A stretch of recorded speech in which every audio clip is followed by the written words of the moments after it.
Bonjour à tous et bienvenue à cette nouvelle édition de la revue de la presse camerounaise. C'est d'ailleurs la dernière édition de cette semaine. Nous commençons le périple de ce matin avec le quotidien Le Messager qui, au sujet des perturbations électroniques, s'interroge. Est-ce une cabale à haut débit ? Une enquête diligentée par l'ART s'est soldée par des conclusions contraires aux griefs portés à la Cameroun Telecommunication par les autres opérateurs. Camtel n'est pas la seule responsable. C'est une information ce matin à retrouver à la page 4 du journal. Le quotidien Mutation, pour sa part, nous amène dans la ville de Yaoundé et nous présente la pollution des latrines. Une enquête dans les quartiers Imia, Kradat et Bonamoussadi nous est présentée ce matin à la page 5. Le quotidien Vert Émergence, pour sa part, s'intéresse à la santé publique. Les principales maladies tueuses au Cameroun nous sont présentées à la page 3. En petite une, on parle d'authentification des diplômes. C'est une plateforme numérique de vérification qui a été lancée par le gouvernement. Et puis, par IPIS, l'incident a été résorbé.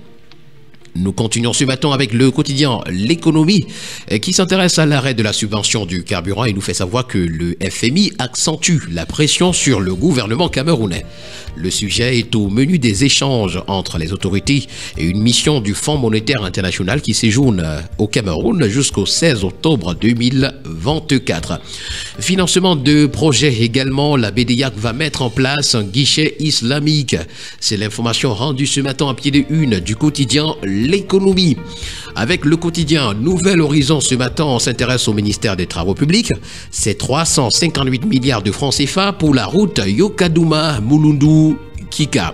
Le Cameroun, en partenariat avec la Banque africaine de développement, la BAD, investit 358 milliards de francs CFA dans le bitumage de la route Yokadouma-Mulundu-Kika, une initiative visant à améliorer l'accès et dynamiser le développement économique de la région de l'Est. Nous continuons ce périple ce matin avec le quotidien, ça c'est EcoNews qui comme d'habitude nous présente de une à sa page de présentation. La première s'intéresse au rapport entre le Cameroun et le FMI. C'est le Cameroun qui est à l'épreuve du FMI. Les réformes en marche, mais à quel prix? C'est une interrogation. D'un autre côté, Tradex, entre indépendance et dépendance, l'entreprise fait face aux enjeux du marché. Le journal Économie du Cameroun, pour sa part, parle de lobbying. Non à Sarkozy, martèle pour nous ce matin le journal. Christian Nizé, directeur général du cabinet intermède, suggère aux hautes autorités politiques du Cameroun de ne pas recevoir Nicolas Sarkozy. C'est à retrouver ce matin à la page 3. Avec le quotidien de la santé, Éco-Santé, ce matin, on parle de préparation aux urgences sanitaires. Le Cameroun passe au crible son système de préparation aux crises.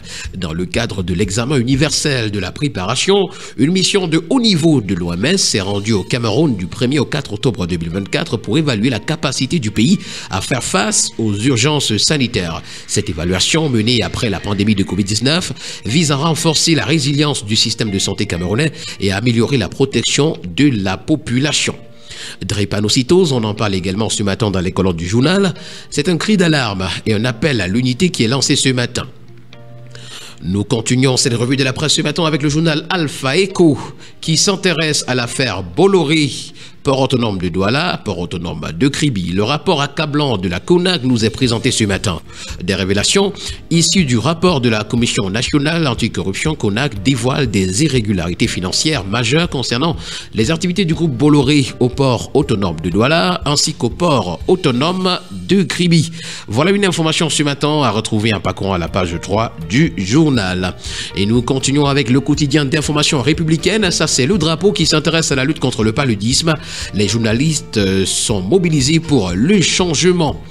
La même information est rendue ce matin dans les colonnes du tri-hebdomadaire La Voix des Jeunes, qui titre pour sa part « Prévention du paludisme, femmes et hommes de médias à l'école ».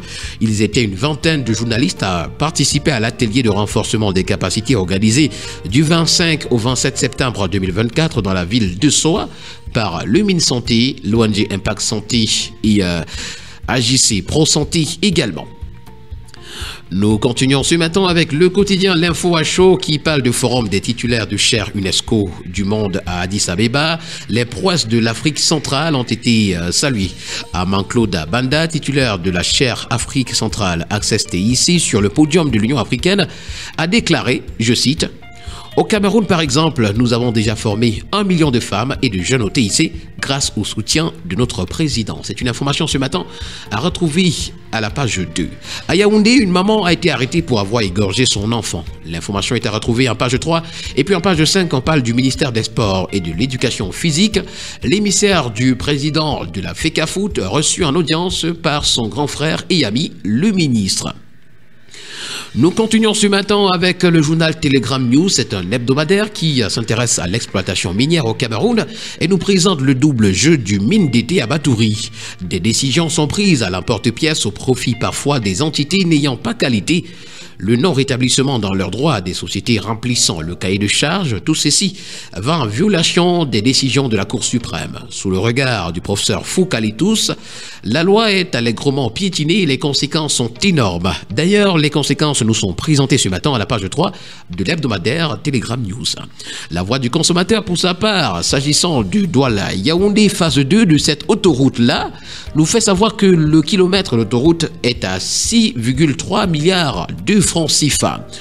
Pour le bi-hebdomadaire L'Activateur avec lequel nous terminons cette édition de la revue de la presse camerounaise, défiance aux institutions et à l'autorité de l'État, le carton rouge est brandi contre Julien Sège à Bohème. Mesdames et messieurs, voilà qui met en terme à cette sortie de la revue de la presse camerounaise. Merci d'avoir été des nôtres ce matin. C'était d'ailleurs la dernière édition de cette semaine. Rendez-vous lundi prochain pour une nouvelle édition. D'ici là, portez-vous bien et surtout, bon week-end à tous.